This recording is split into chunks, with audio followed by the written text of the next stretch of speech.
Welcome to another episode with Ignite the Spark Within podcast. I'm your host, Sebastian Hernandez, and I am here to empower world-class leaders like yourself to create a life on your own terms. On these podcasts, we will be exploring the mysteries of self-mastery, shamanism, mysticism, conscious sexuality, and overcoming depression and anxiety. We'll be interviewing some of my very own tribe members from around the world and share some of our personal stories. We'll be discovering and implementing tools and strategies for living a more fulfilled life. So, join me on this journey of self-discovery and let's ignite that spark within together. Season 3, Episode 136, Addiction, our Superpower. All right, yo, welcome back. You know what, you guys? I am actually very excited about today's episode. So what are we going to talk about? So let's talk about something that we don't usually talk about, I would say, enough. At least not under this context. And I'm not talking about the version of this conversation where we shame ourselves, where we admit that maybe like we're broken, like there's something wrong with us, right? Like where we promise to do better, be better, where we sit in a circle and introduce ourselves by our weaknesses, right? Like, nah, that's not what we're going to do about it. We're not going to talk about that. We're not going to declare ourselves something that's going to limit us either, right? Today, we're going to be talking about addiction.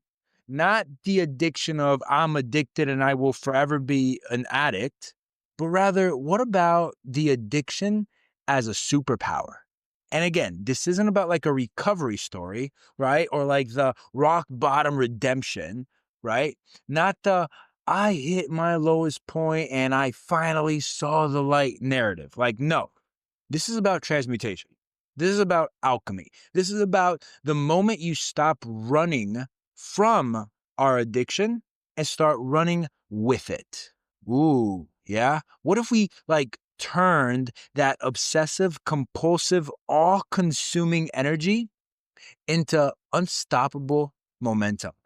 Right? Like this one, I believe, is going to land a bit different because I'm going to introduce to you a different context to look at addiction, right? Because look, most of us, we're walking around like addicted, right? We're walking around addicted to something and pretending that we're not, right? Like we've got this hierarchy of acceptable addictions and unacceptable ones. Like we've convinced ourselves that our thing isn't really a problem, that we're fine with it, that we have it under control. And maybe you do. Or maybe we're just lying to ourselves the same way I was for years. Yeah, because look, let's well, hold on. Let's take a breath here, right? Because what I'm about to share with you isn't about quitting. It's not about fixing ourselves. It's not about becoming someone different, but rather it's about harnessing what's already there. Yeah? So let's talk about that. You're addicted. No, you're addicted. And for years, that was the dialogue I would have with my mom and with many other people's, right? When I would defend my cannabis smoking, right? Like this was my hill to die on, like multiple times, same conversation, different people. My mom, my friends, coaches, mentors, anyone who suggested I had a problem got the same speech from me. I'm not addicted. I can stop whenever I want. I choose to continue because I enjoy it. This is my choice. This is my freedom. This is how I relax, how I create, how I unwind. Sound familiar? And then my go-to counterpunch would always be the one I thought was so clever. Well, you're addicted too. Specifically to my mom, you're addicted to coffee. You literally can't go a day without it or you'll get a headache. You're cranky, irritable, can't function, but somehow that's acceptable. You see, this is what I would tell her just to get her off my back. And I thought I was winning those arguments, right? But here's what I was really doing. I was deflecting because deep down, I knew, we always know, and that conversation, right? That back and forth it illuminated something bigger than just my relationship with cannabis, right? It made me realize that we all have addictions, every single one of us, but we rank them differently. Right? Like we create this moral hierarchy, like we justify ours and then we judge theirs. Right? Like we decide which addictions are socially acceptable and which ones make us like broken or weak or out of control. Yeah, like we think addiction only wears the face of alcoholism or hard drugs or gambling away our life savings. So therefore, we picture the stereotypes: the person who lost everything, the one who can't hold down a job, the one whose life is visibly falling apart. But that's not the whole picture.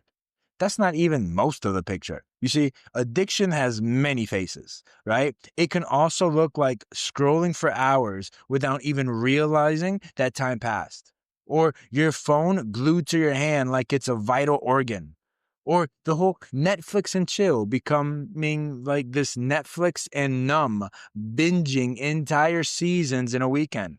Or what about people pleasing?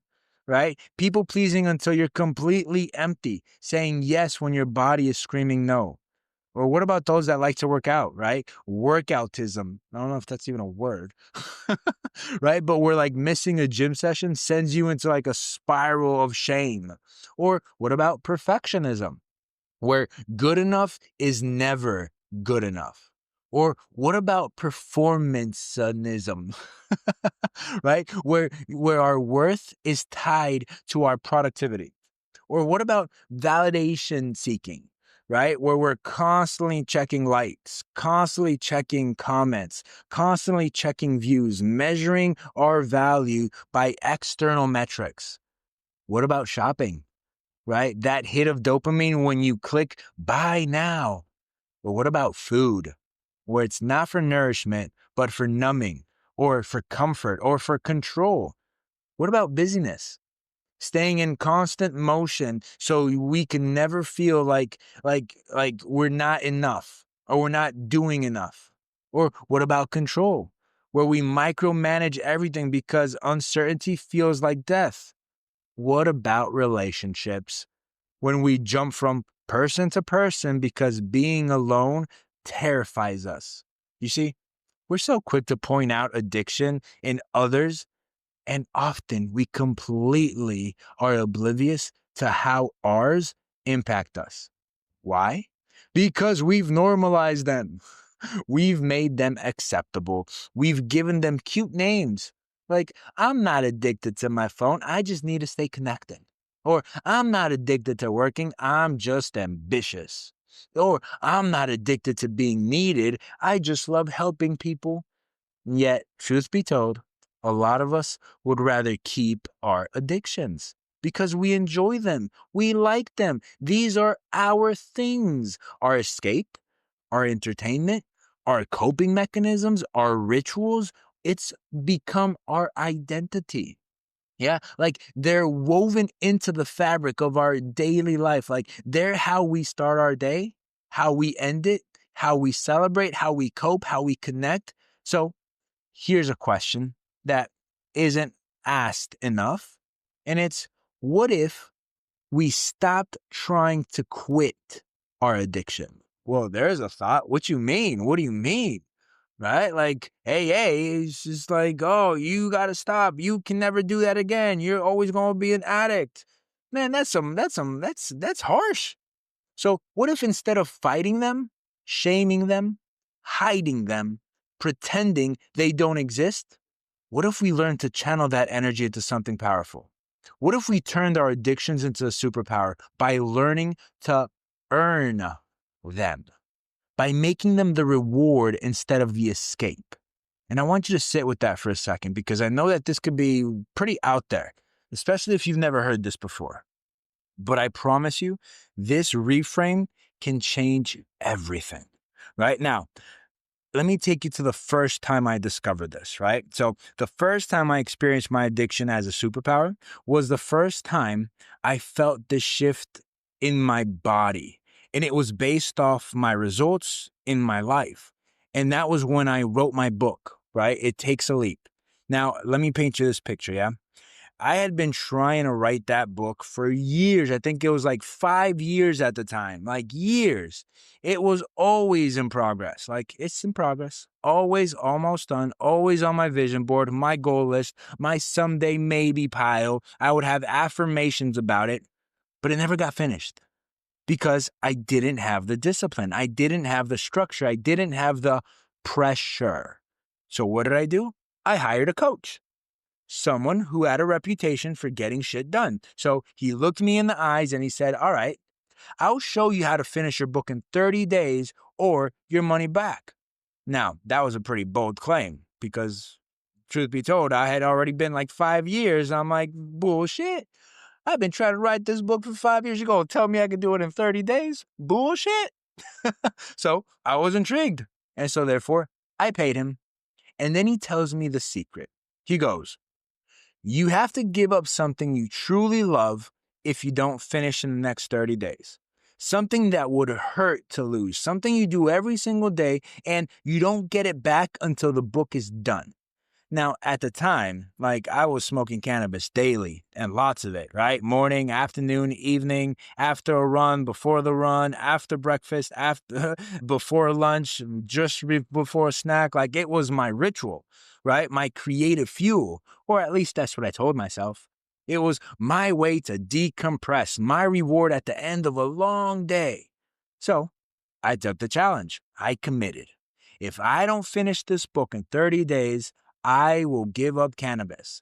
So what happened? First 30 days, I wrote about 24 pages. I thought I was doing pretty good. I was making progress, showing up. But then day 31 hit, and I couldn't smoke anymore. You see, the 30 days were up. I hadn't finished, and according to my commitment, I had to stop. And that's when everything fucking changed. Because suddenly, not smoking wasn't a choice. I was making for my health or my growth or because someone told me I should. The not smoking was tied to my book, and I wanted that book more than I realized. But more than that, I wanted to smoke. And every cell in my body wanted it. Every habit loop in my brain was screaming for it. And that's when something shifted. You see, every time I had the urge to smoke, and I mean every single time, I redirected it to writing. I was craving that hit, I'd go write a paragraph. Mind wandering to that ritual, write another page. Feeling restless, antsy, uncomfortable, open the document, put words on the screen. And every craving actually became a chapter. Every moment I wanted to escape became a moment I created. Every ounce of desire for my fix got channeled into finishing what I had started. I wasn't fighting the addiction anymore. I was using it. And guess what? By day 59, just 29 days later, after I had stopped smoking, I had written about 220 pages. Now, let me say that again because it's important. In the first 30 days when I could smoke freely, when I had no real consequence, when I was just trying to be disciplined, I got 24 pages in. And I thought that was progress. Yet, the next 29 days, when I couldn't smoke, when my addiction became my fuel, when earning it back became my obsession, 220 pages. That's when I realized something profound. My addiction, it wasn't the enemy. It was actually the fuel I had been wasting. You see, the intensity was always there. The drive was always there. The obsessive focus was always there. I just didn't know how to harness it. Yes? And here's what the experience really taught me. We don't know we're addicted until it's taken away, right? Like, think about it. You don't realize how much you need coffee until you skip it and the headache hits.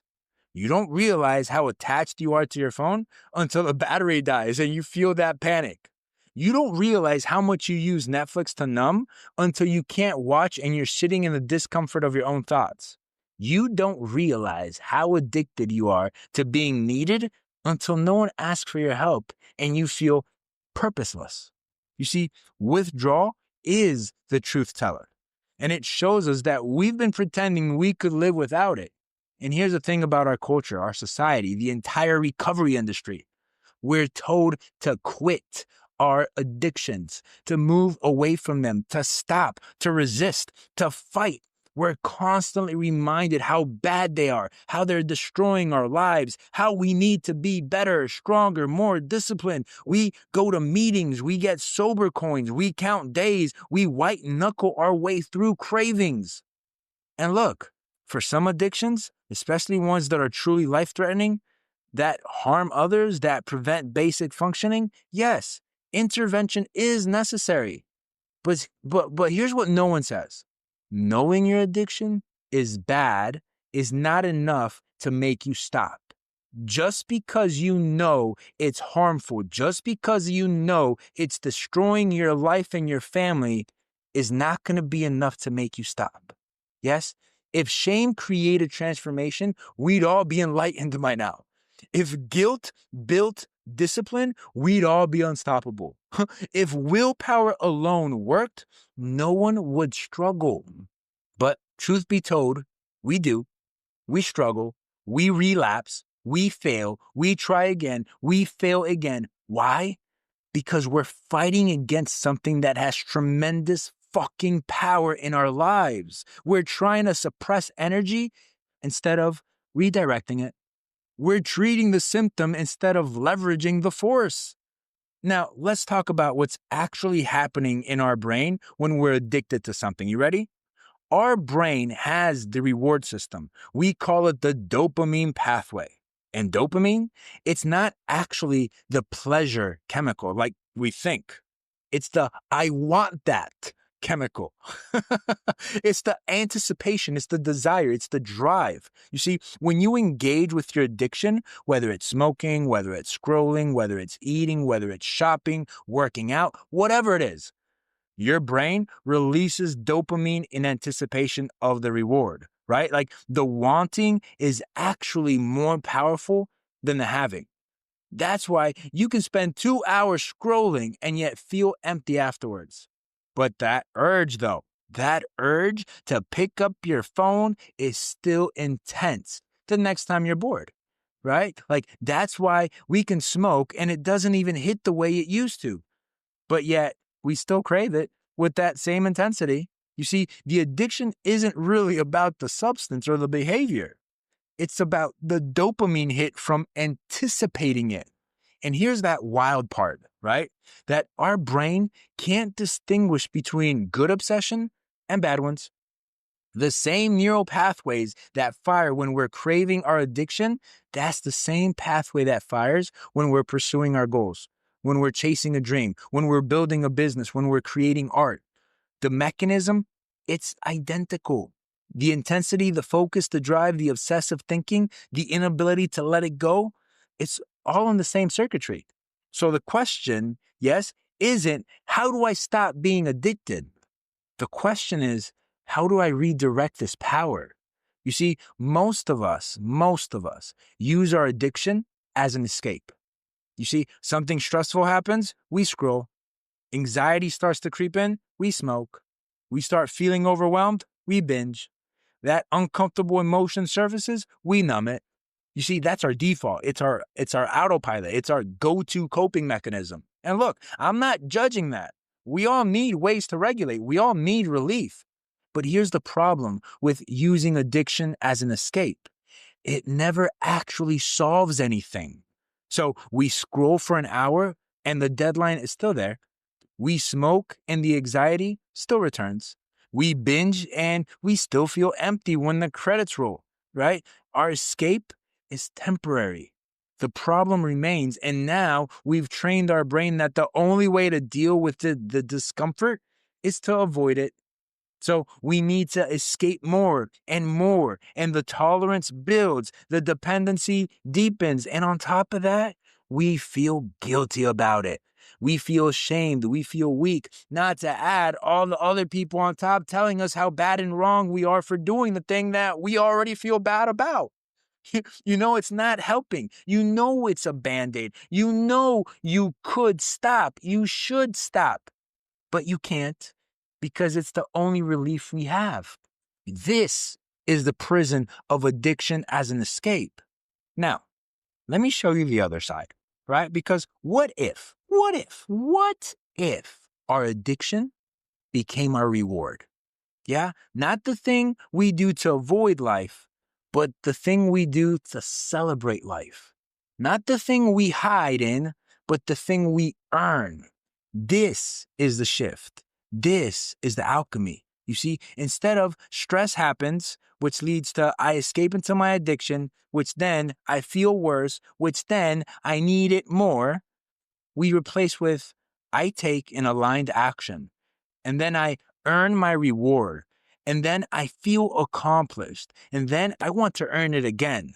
You see the difference? In the first scenario, our addiction controls us. In the second scenario, we control our addiction. And here's what happens in our brain and body when we make that shift.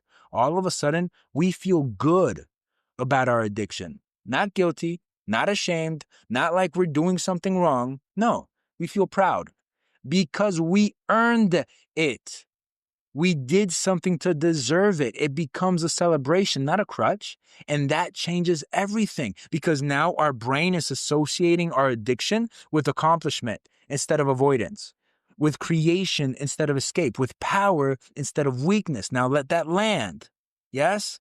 Like pause, breathe, feel that in your body, right? Like what would it feel like to enjoy your addiction without the shame? What would it feel like to indulge fully, guilt-free, because you earned it?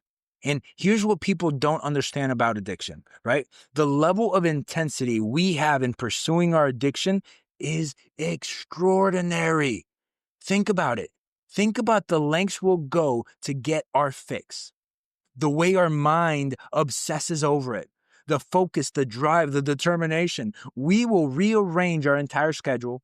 We'll spend money we don't have. We'll lie, hide, manipulate circumstances. We will override our own better judgment. We will ignore consequences, all for that one thing we crave. Now imagine, just imagine for a second, what would happen if you channeled that same energy into your goals, into your business, into your health, into your relationship, into your creative work, into your purpose? You'd be fucking unstoppable. And that's exactly what happens when we learn to use our addiction as fuel instead of as an escape. You see, when we desire our addiction that badly, when we know we can have it, but only if we earn it, we become willing to do things we normally wouldn't. All of a sudden, making 10 cold calls a day, that doesn't seem that big of a deal anymore. Writing a chapter a day, that doesn't seem challenging. Running that mile feels like a walk in the park. Going to the gym, meal prepping, showing up for that uncomfortable conversation, taking that risk, all of a sudden, none of it feels as hard as not getting my fix. Because here's the truth, not having our addiction becomes harder than any task we committed to. You see, the discomfort of discipline becomes less than the discomfort of withdrawal. So we're actually willing to do whatever it takes to earn it. So we'll make the calls. We'll write the pages. We'll have the conversations. We will do the reps. We will show up. And the beautiful upside, we don't feel shame about having our fix because we earned it. It's not a guilty pleasure anymore. It's a deserved reward. This is how we turn our addiction into a superpower, right? But now let's talk about shame for a second. Because shame is what keeps most of us trapped in our addictions. You see, we do the thing, we feel bad about it, we promise we'll stop, we do it again, we feel worse, we hate ourselves a little more, then the self-loathing deepens, and then guess what? We do to cope to that feeling, we do the thing again. And it becomes this vicious cycle. Shame doesn't heal addiction. Shame feeds it. So every time I beat myself up for giving in, every time I call myself weak or broken or undisciplined, we're actually strengthening the neural pathway that connects our addiction to our identity. You see, you're not an addict trying to recover. You're teaching your brain that you are addicted, that you are your addiction. And therefore, your brain will always find evidence to support what you believe about yourself. So if you believe you're an addict with no self-control, guess what? You'll keep acting like it. But what if we flip the script? What if instead of shame, we felt celebration? What if instead of guilt, we felt gratitude? I'm so grateful I have this thing I love, and I'm going to honor it by earning it. I'm going to make it sacred by making it a reward, not an escape. You see, when we remove the shame, we remove the fuel that keeps the destructive cycle going. You see, when we add that earning component, we transform the entire relationship. We're no longer quitting. We're not resisting. We're not fighting. We are elevating. We're taking something that was controlling us and putting ourselves back in control, not by force, not by willpower, not by white knuckling it, but by alchemy. You see, there's actual research behind this, by the way, right? Like the reward-based learning is one of the most powerful mechanisms in human behavior change, right? Like think about dogs. How do you train a dog? You give it a treat, you give it a reward, right? Same thing. When we do something and immediately receive a positive reward, our brain encodes that behavior as worth repeating. This is basic operating conditioning, but it goes deeper than that. When the reward is something that we genuinely desire, not some arbitrary gold star or some external validation, right? But like the neural encoding is even stronger. And when we have to work for that reward, when there's effort involved, when it's not just guaranteed, the dopamine response is actually higher than if it was just given to us. This is why video games are so addictive. This is why gambling hooks people. This is why social media keeps us scrolling. There's the variable reward, there's the effort, and then there's the genuine desire that equals powerful behavior loop. So here's what's incredible. We can actually use this exact mechanism for good. We can hack our own reward system by making our addiction the variable reward for behaviors that actually serve us. Like our brain doesn't care if the reward is productive or not. It just wants the dopamine hit. So give it once, but make it contingent on the actions that move our life forward. This isn't manipulation. This isn't forcing ourselves. This is working with our biology instead of against it. So how do we do that? Well, step one, we got to get honest about our addiction. The first step, and this is the hardest one for most of us, right, is to tell the truth. Stop defending it. Stop justifying it. Stop comparing yourself to someone else's lifestyle and decide yours isn't that bad, right? Like, what's your thing? What do you do every single day or multiple times a day that you can't imagine not doing? Like, what's the behavior? What's the substance? What's the pattern that you've been uncomfortable giving up? Now, what would you rearrange in your life just to keep it? That's your addiction. And here's the important part. I don't want you to judge it. This isn't about judging. This isn't about making ourselves bad and wrong in morality. Remember, I'm in the world of performance, not morality. I don't care about good and bad. I want to know, is it going to make you a better person? Are you going to take actions that are going to more in alignment with how you're trying to be? Not make you feel bad because you're doing it, not shame you and guilt you. No, I want to show you how to take on a different action and utilize it for your growth. And that doesn't mean that we're going to make it mean that you're broken or spiral into shame.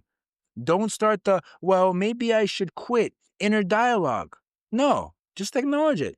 This is my thing. This is what I'm drawn to. This is where my energy goes. Mine is smoking cannabis. Now, write yours down. Say it out loud. Own it. You see, you can't transmute what you won't acknowledge. Step two, I want you to identify your why behind the addiction. Now, I need you to dig a little deeper here. Like, why this addiction? Like, what need is it meeting? Like, what void is it filling? What feeling is it creating or numbing? Is it stress relief, right? That could be weed, alcohol, scrolling, Netflix. Is it connection, right? Maybe it's from a place of people pleasing or codependency or constant texting. Or maybe it's control, which leads to perfectionism or disordered eating or micromanaging. Maybe it's excitement. And so therefore, shopping, gambling, risky behaviors becomes your thing. Well, what about validation? Maybe it's your social media or overworking, your performance. Maybe it's comfort, your food, your sleep, your isolating. Or maybe it's just your escape. And it's all of these above, right? Like there's no wrong answer here. Your addiction is serving a purpose. That's why it's so hard to quit. It's actually meeting a real legitimate need. So therefore, the problem isn't the need is valid. The problem is that the method isn't sustainable. So instead of trying to eliminate the need, which is possible, or I would say impossible, yes, let's just keep it at that, right? We're going to find a better way to meet it. And the better way is through earned rewards, right? And so this is where we go into step 3, where we're going to choose our earning system. Now, here's what's going to get practical, right? You need to decide what actions will earn your addiction. Now, this is personal. This is custom. Like this is based on your life, your goals, your version of success. Maybe for you, it's I need to write 1,000 words in a day or a week. Maybe it's I need to make 10 sales calls. Maybe it's I need to go to the gym. Maybe it's I need to eat clean all day. Maybe it's I need to have that difficult conversation. Maybe it's I need to complete my top 3 priorities. Maybe it's I need to meditate for 20 minutes, or I just need to finish a project that I've been avoiding. The key is that it has to be specific, not vague. None of this, well, I just need to be productive. Well, what the fuck does that mean? What exactly counts as earning it, right? And it needs to be measurable. Like you need to know when you've done it. There's no gray area, right? Number 3, you need to be able to challenge it or it needs to be challenging, but yet still achievable. So it can't be so easy that you don't feel it, but not so hard that it would have you give up. And another key is that it has to be aligned with your actual goals. Like this isn't about punishment. It's about using your addiction to fuel the life you actually want. Now, I've created inside of our Ignite AI coach, like we've literally built an entire system around this. Like we've created habit-based point systems where each action you complete earns you points based on the difficulty and the impact. And guess what? The habits are customized to your life. It's your business actions. It's your health rituals. It's your relationship practice. It's your creative work. It's your personal development. And each one has a point value. And here's the rule. If you accumulate all your points for the week, you get your reward. And if you don't, well, you don't get the fix. It's very simple, very clear, non-negotiable. Now, you're not just trying to be disciplined out of some vague sense that you should. Rather, you're leveling up your commitment so you can get what you want. Your brain shifts from, I have to do this, to, man, I want to do this so I can have my reward. That's the difference between forcing and flowing. Now, step 4, you need to set up your accountability, right? Because here's where most people fail. We'll set the intention, we'll make the plan, we'll be excited about it, and then day 3 hits and we negotiate with ourselves. Well, I did most of the work, or I'll just have a little bit, or I'll make it up tomorrow. And the moment we do that, the whole system collapses, right? So we need accountability, like not someone to shame us, not someone to judge us, but yet someone or something that holds us to our word without any emotion. Like this is where technology can like really serve us, right? Like inside the Ignite AI coach, the system begins to track everything automatically. You either hit your points or you didn't. The app doesn't care about your excuses. It doesn't negotiate. It just reflects the truth. But if you don't have that system, well, then go find a person. Tell someone, hey, I'm earning my fill in the blank addiction this week by doing these specific actions. Hey, will you check in with me on Sunday and ask if I did it?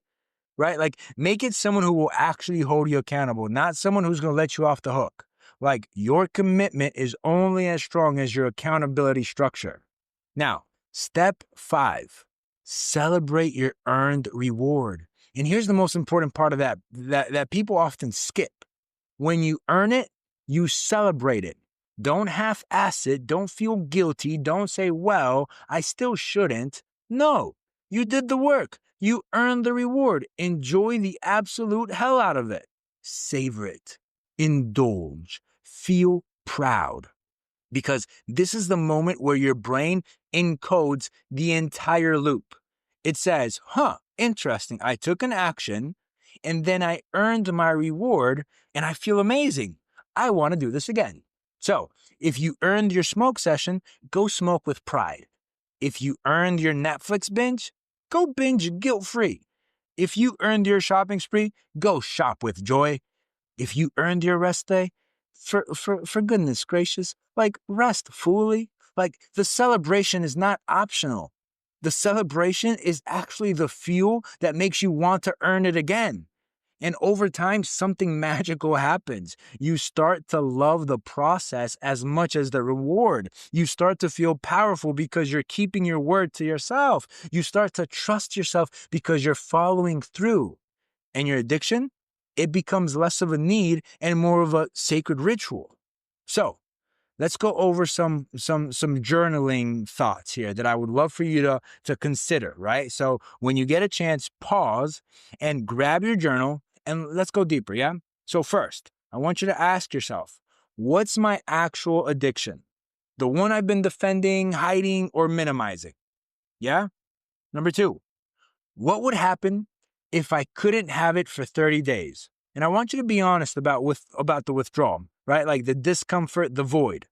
Yeah? Number three, what am I really, really getting from this addiction? Like, what need is it meeting? Like, what am I avoiding? Yeah? Number four, if I could channel this same intensity into one area of my life, what would it be? Number five, I want you to be specific. Like, what specific actions would I need to take to earn my addiction instead of escaping into it? Number six, who or what will hold me accountable to this new agreement with myself? Now, I want you to write these out. Don't just think about them. Like, writing is where the integration happens. Now, here's what nobody tells you about this process. And it's that when you start earning your addiction, the addiction itself evolves. Because here's what's happening beneath the surface. This is quite fucking powerful, right? And it's that you're building new neural pathways. So every time you take action before you indulge, you're creating a new connection in your brain. Every time you redirect the craving into creation, you're weakening the old loop and strengthening the new one. Every time you feel pride instead of shame, you're actually rewriting your identity. And over time, it might take weeks, it might take months, but over time, something shifts. The actions you were doing to earn your addiction, they start to become the addiction. You start craving the work. You start wanting the challenge. You start getting high off your own discipline. And the thing you thought you couldn't live without, it starts to matter less. Not because you shamed yourself into stopping, but because you outgrew it. You evolved from your addiction by evolving with it. Your addiction didn't disappear. It transformed, it evolved. Yes? And maybe you still smoke, but it's once a week instead of all day. Maybe you still scroll, but it's for 20 minutes instead of 3 hours. Maybe you still need validation, but now you get it from yourself first. You see, the intensity is still there. The drive is still there. It's just pointed in a new direction. And that direction is your own evolution. Yes? Now look, I'm not going to sit here and tell you that this is easy because it's not. I'll be the first to tell you it is not. Those 29 days of me not being able to smoke, man, it was really hard because I wanted to smoke and I kept justifying that my creativity comes from smoking. And therefore, it was like this cognitive dissonance of saying I can't write because I don't have it, but I have to write because I want it. Right? And so, look, it's not easy. The first week of earning your addiction instead of escaping into it, man, you're going to feel it. Your brain is going to scream at you. Your body is going to resist. Every fiber of your being is going to want to go back to the old way because the old way is familiar. It's comfortable. It's known. The new way, well, that's going to require you to sit with that discomfort, to delay the gratification, to trust the process. And that's where most people quit. They try for 3 days. It feels hard. They renegotiate. They give in. And then they say, see, I told you I couldn't do it. But here's the truth. The discomfort, that's the fucking point, you guys. That restlessness you feel when you want your fix and you haven't earned it yet, yeah, that's the same energy that's going to fuel your breakthrough.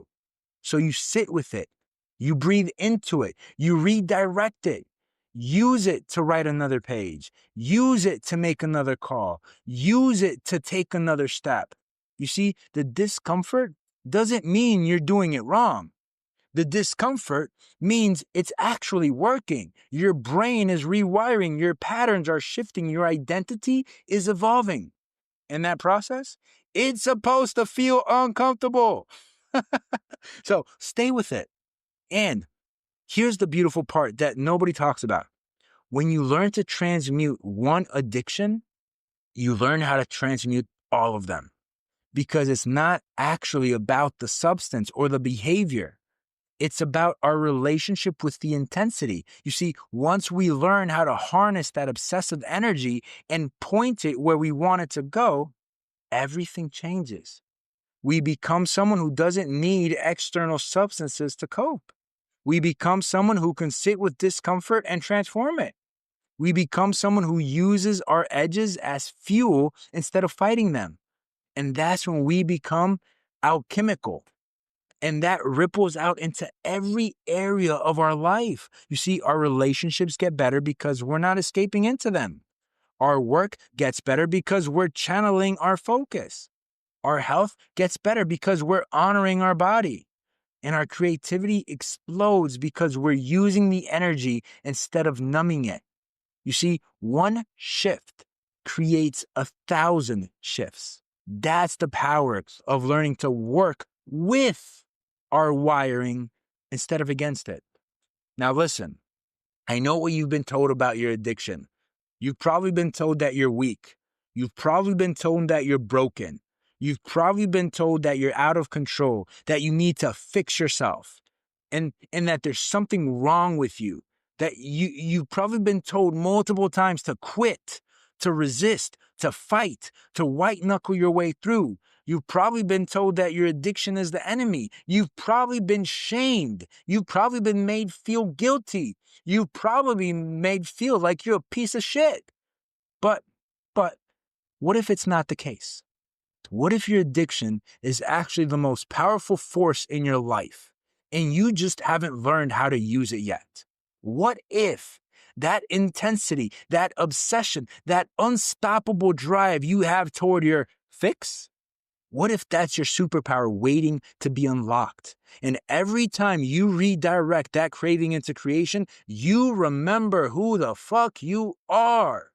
Every time you earn your reward instead of escaping into it, you build unshakable trust with yourself. And every time you channel that intensity into aligned action, you become unstoppable. You see, your addiction isn't your weakness. It's your edge.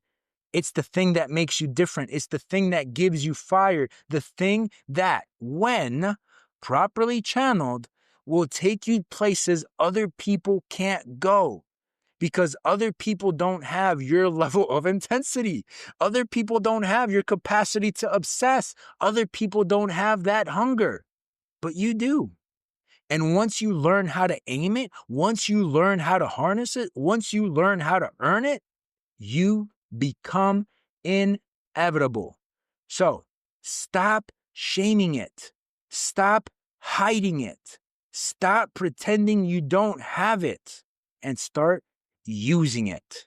Let it fuel you. Let it drive you. Let it become the force that propels you into the life you've been told you couldn't have because of your addiction. Watch what happens when you prove them all wrong. Not by quitting, by transmuting. This is where we return. And look, if you're ready, and I mean truly ready, to turn your addiction, your patterns, your obsessions into your superpower level momentum, then go check out the Ignite AI Coach. It's live. Coach.igniteselfmastery.com. Go register while it's still in beta, meaning it's free. It's going to be going up in price here shortly, so go take advantage while it's free. Because look, we've built the entire system, the habit tracker, the point-based earning structure, the accountability framework, the community of people doing this work alongside you. It's not just inspiration. This is integration. It's not theory. It's implementation. It's not motivation. It's transformation. And for those of you who you might need a little bit more support, who are ready to align your entire life, not just one habit, who want someone in your corner who sees your potential and holds you to it, well, the Align one-on-one container is open. This is where you don't just talk about turning your addictions into a superpower. We do it together in real time. This is where we break down every barrier, every excuse, every old story that's been keeping you small. This is where you step into the version of yourself who doesn't need to escape anymore because you're too busy creating a life you love.